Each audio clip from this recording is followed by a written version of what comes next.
implementamos el modulador PWM? Bueno, es muy simple, porque no es nada más que lo mismo que teníamos antes en cuanto a cómo generar la señal de pulsos para los convertidores DC-DC. Esto si hicieron el ejercicio, ¿no? Y básicamente se reduce a un comparador cuyas entradas son una tensión triangular. Ahora sí tenemos que decir que esto, en vez de una diente de sierra, conviene que sea una triangular. No lo vamos a analizar acá, pero desde el punto de vista de la generación de armónicos es ligeramente mejor que sea una triangular y no una diente de sierra. Entonces en la entrada del comparador va a haber una portadora, una tensión triangular de alta frecuencia, y en la otra entrada del comparador va a estar lo que se llama la señal modulante. Si nosotros quisiéramos reproducir en la carga una tensión sinusoidal filtrando los armónicos, aquí tendríamos que poner una tensión sinusoidal con una dada amplitud que ahora vamos a ver cuál debe ser. La salida del comparador, esto no es un amplificador operacional, sino que es un comparador, es decir, un dispositivo que si reacciona en su salida en estado alto, ¿sí? Acá pone un 1 lógico si la tensión en el pin más es mayor que la tensión en el pin menos, y pone un 0 lógico cuando la tensión en el pin más es menor que la tensión en el pin menos. Entonces, de esta única salida, como ambas llaves son complementarias, yo voy a sacar directamente, bueno, este triangulito lo que significa es un buffer, es decir, un dispositivo que es capaz en este punto de excitar una llave electrónica. Y por otro lado tenemos lo mismo que arriba, pero abajo con un circulito, significa que es la misma señal que acá, pero negada. Es decir, si acá sale un 1, acá sale un 0 y viceversa. Entonces la salida de ese comparador va a poder ser inyectada en las terminales de control de cada una de estas llaves de conmutación forzada. Entonces, si nosotros hacemos eso y le damos, por ejemplo, a la triangular una amplitud de 1 y tenemos en la entrada B de modulante una sinusoide, ¿sí? Esta sinusoide puede tener en principio cualquier amplitud, entre 0 y 1, ¿sí? Eso no hay que olvidarse. Entonces, la salida del comparador arroja estos valores, es decir, valores para cuando la llave 1 está encendida y la llave, en consecuencia, la llave 2 apagada. Fíjense, la tensión de salida es igual a VCC sobre 2. Y por el contrario, cuando la llave 1 está apagada y la llave NS1 está encendida, aparece en la carga una tensión igual a menos VCC sobre 2. Esto hay que hacer Kirchhoff, ¿no? Para hacer la ecuación bien prolijita. Entonces, ¿qué es lo que vemos nosotros en esta, que es la tensión de salida?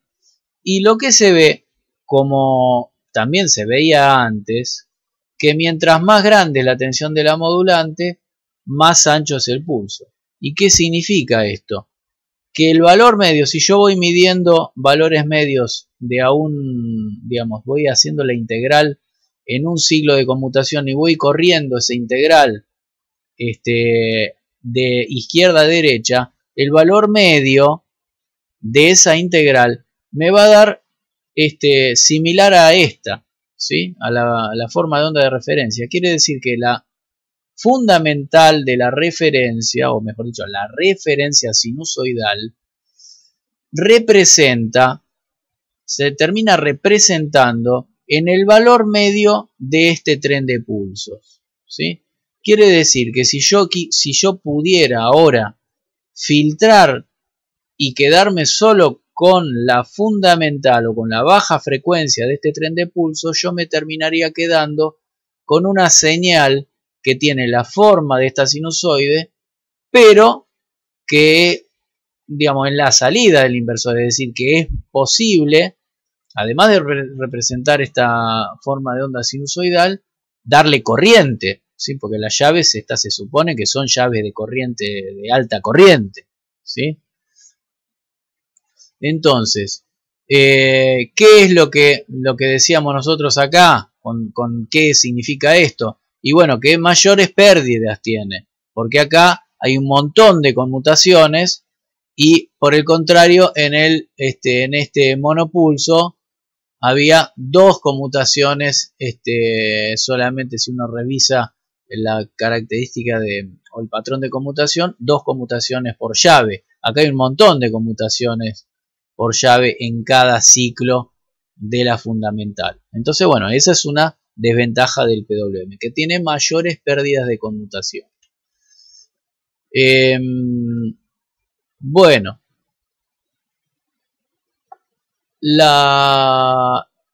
si nosotros usamos un puente H ahora con PWM, tenemos dos posibilidades para conmutar. Una que se llama conmutación bipolar, que es en definitiva la que vimos recién para el semipuente. ¿Cómo es esto? Y bueno, sincronizar la conmutación ahora por PWM de S1 y NS2, ¿sí? En esta conmutación, la tensión en la carga sigue tomando solo dos valores, BCC y menos BCC, nada más que, bueno, ahora podemos duplicar la tensión en la carga, porque antes podíamos ir entre BCC sobre 2 y menos BCC sobre 2, y ahora podemos ir entre BCC y menos BCC. BCC la logro activando S1 y NS2, y menos BCC la logro activando S2 y NS1. Eso es conmutación bipolar. Pero también tenemos otra posibilidad que tiene mejor performance, que se llama conmutación unipolar. Que tiene esta misma ventaja también de doblar la amplitud posible para la tensión de salida, pero ahora la tensión en la carga va a tomar tres valores, que van a ser BCC, 0 y menos BCC. Lo mismo que cuando teníamos unipolar, unipolar no, monopulso. Bueno, acá pongo este chiste porque acá es totalmente contradictorio. Si conmutación bipolar solo dos valores, conmutación unipolar toma tres valores. Bueno, eso es problemas de la bibliografía o de la historia más que nada. Bueno, ¿cómo logro la conmutación unipolar? Es muy simple. Lo único que ahora voy a necesitar dos comparadores, uno para cada columna del convertidor o del inversor, y lo puedo hacer de distinta manera, es decir, teniendo una modulante y dos portadoras en contrafase, las triangulares correspondientes a cada uno de estas dos columnas van a estar en contrafase, y si no, tengo una sola portadora y dos modulantes en contrafase. El resultado de los trenes de pulsos es exactamente el mismo. Entonces este sería el esquemita. Acá usé una sola portadora y la modulante en contrafase. Si esto hay que tener cuidado con acomodar el corrimiento y demás, pero básicamente es este esquemita, ¿sí? Es una esquemita muy simple.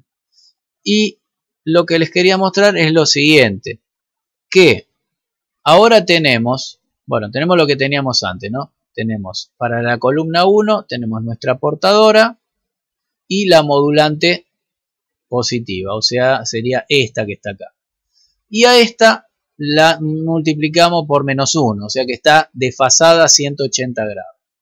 Y fíjense qué es lo que pasa. Cada tensión de columna, y como tensión de columna, creo que lo indico acá, a ver, no lo indiqué. Como tensión de columna indicamos lo que sería la tensión de un semipuente, es decir, la tensión entre el punto medio de las llaves y el punto medio el punto de salida de columna y el punto medio de la fuente. Esto no quiere decir que yo vaya a usar el punto medio como un camino de retorno de corriente, simplemente yo puedo medir la tensión entre A y O, ¿sí? Esa tensión sería esta que está acá, ¿sí? Es la misma que tenía antes, o sea, comparación de una triangular con una modulante. Y la otra tensión es la tensión BO, que es esta que está acá, ¿sí? Si yo logro este esquema de modulación, ustedes se darán cuenta que la tensión entre A y B se puede calcular como la tensión entre A y O menos la tensión entre B y O. Bueno, entonces tengo que sumar estas dos. Restar. Y lo que me surge es esta forma de onda en donde se pueden apreciar los tres niveles. Es decir, acá tengo 0, acá tengo BCC y acá tengo menos BCC. Ahora vamos a ver cómo analíticamente se ve que esta forma de onda, cuál es la característica especial que tiene esta forma de onda. Pero lo que sí podemos ver acá es que hay una duplicación de alguna manera de la cantidad de pulsos que hay en la carga con respecto a lo que había en el semipuente. Entonces acá nos podemos imaginar o podemos percibir que va a ser más fácil filtrar esta forma de onda. Simplemente porque acá pasa algo. Acá se duplica la frecuencia efectiva, ¿sí? No se duplica la frecuencia de la portadora, porque la portadora está a una dada frecuencia, pero en la cantidad de pulsos que hay sobre la carga se duplica. Entonces, esto es más fácil de filtrar. Por eso, este PWM unipolar es más conveniente. Bueno, para entrar un poquito en lo que es el análisis del tren de pulsos, tenemos que definir dos cosas que son importantes. Una es este factor que mide cuánto es el valor pico de mi modulante, de la sinusoide, con respecto a cuál es la tensión pico de la triangular. Esto lleva el nombre estrictamente de índice de modulación de amplitud, pero nosotros lo vamos a entender como índice de modulación, ¿sí? Esto, en realidad, este nombre completo viene a cuento de que existe otro índice de modulación que es de frecuencia, ¿sí? Y que lo que mide es cuánto es la frecuencia de la trianguladora o de la portadora con respecto a la frecuencia de la modulante. Usualmente la frecuencia de la portadora es mucho más grande que la modulante, ¿sí? Pero entonces, cuando nosotros hablamos de índice de modulación, estamos hablando del índice de modulación de amplitud.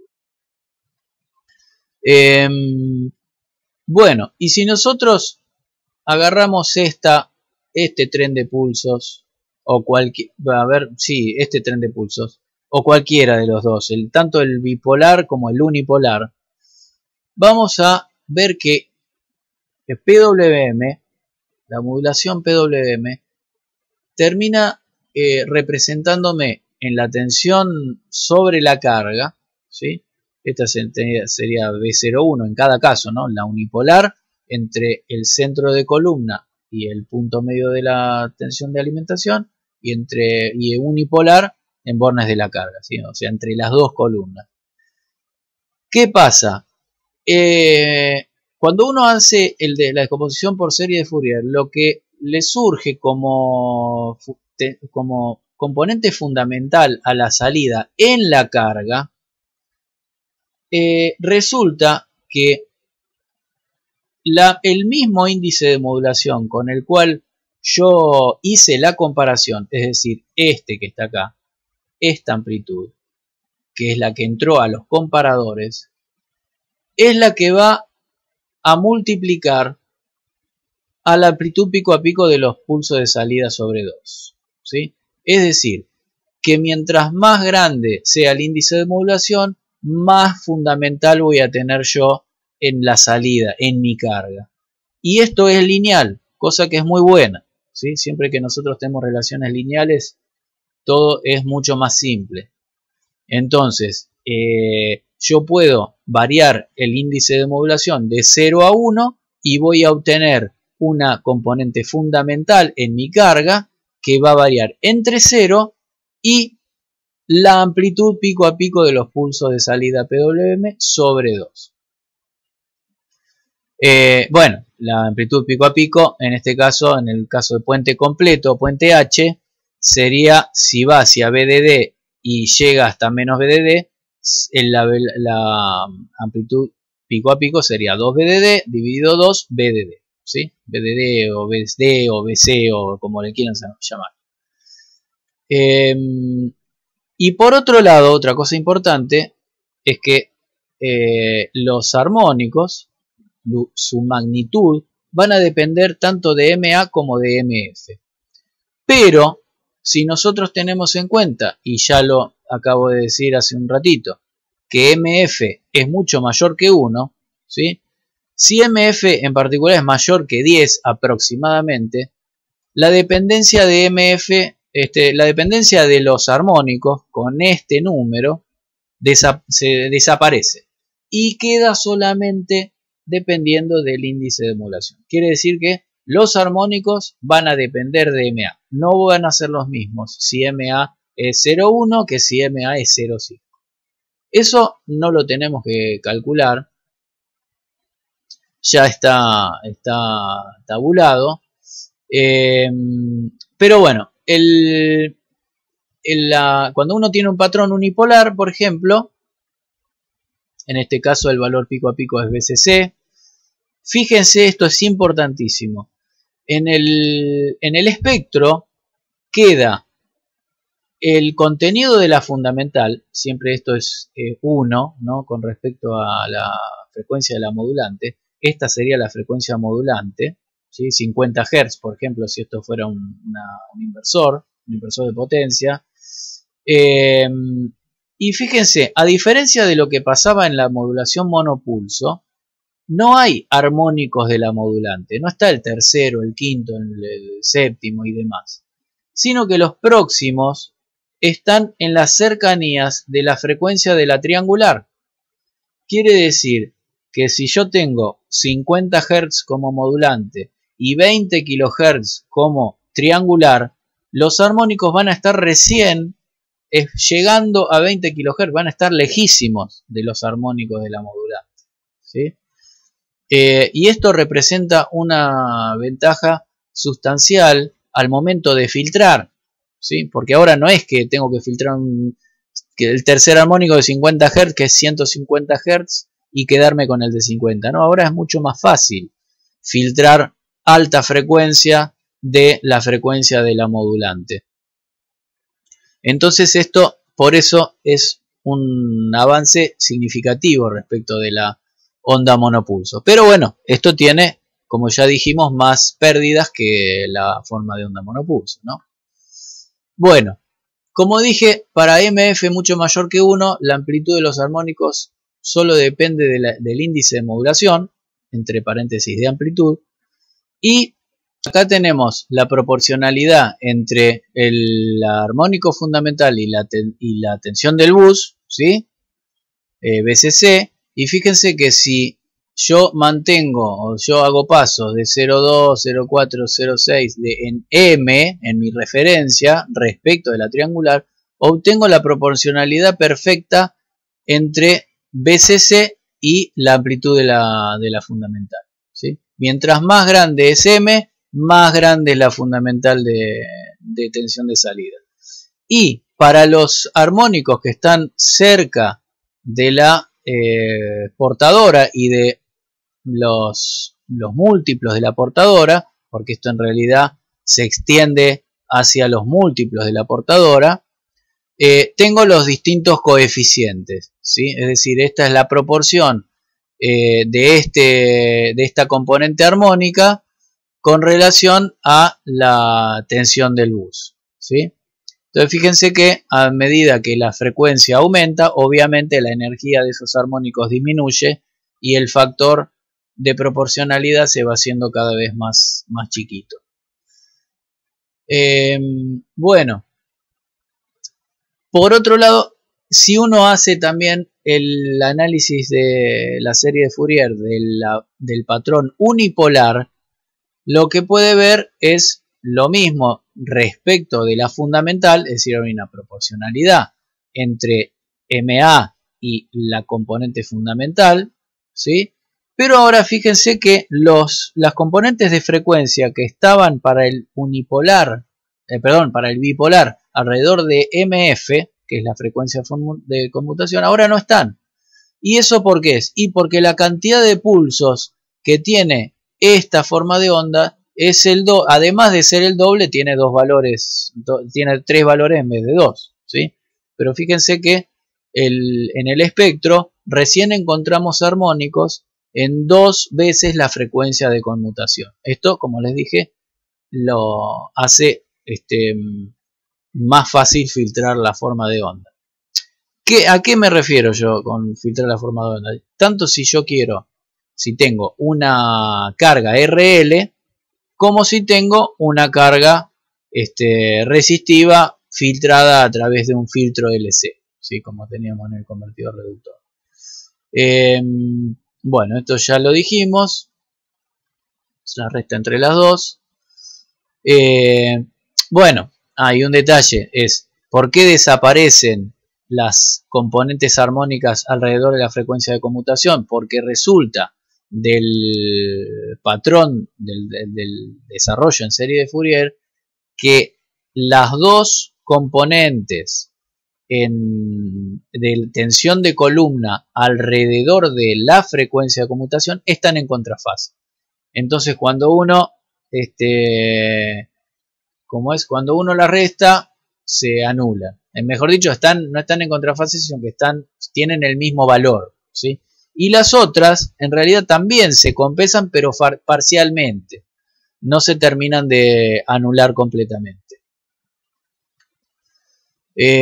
Bueno, sintetizando acá en estas dos filminas que quedan, les quería mostrar, bueno, una tablita un poco más sintética. Esta está en el HART, tanto para el espectro de frecuencia del bipolar como del unipolar, ¿sí? En donde fíjense que acá aparece N igual a MF, es decir, la frecuencia de la portadora, y acá está recién alrededor de 2 MF, ¿sí? Los que se dice más menos 1 son las componentes que se llaman bandas laterales, laterales a la frecuencia central, ¿sí? Al múltiplo de la frecuencia portadora, porque esto tiene energía, o sea, tiene un decaimiento rápido, pero tiene varias frecuencias que son el resultado de la frecuencia de moduladora o sus múltiplos más menos la frecuencia de moduladora.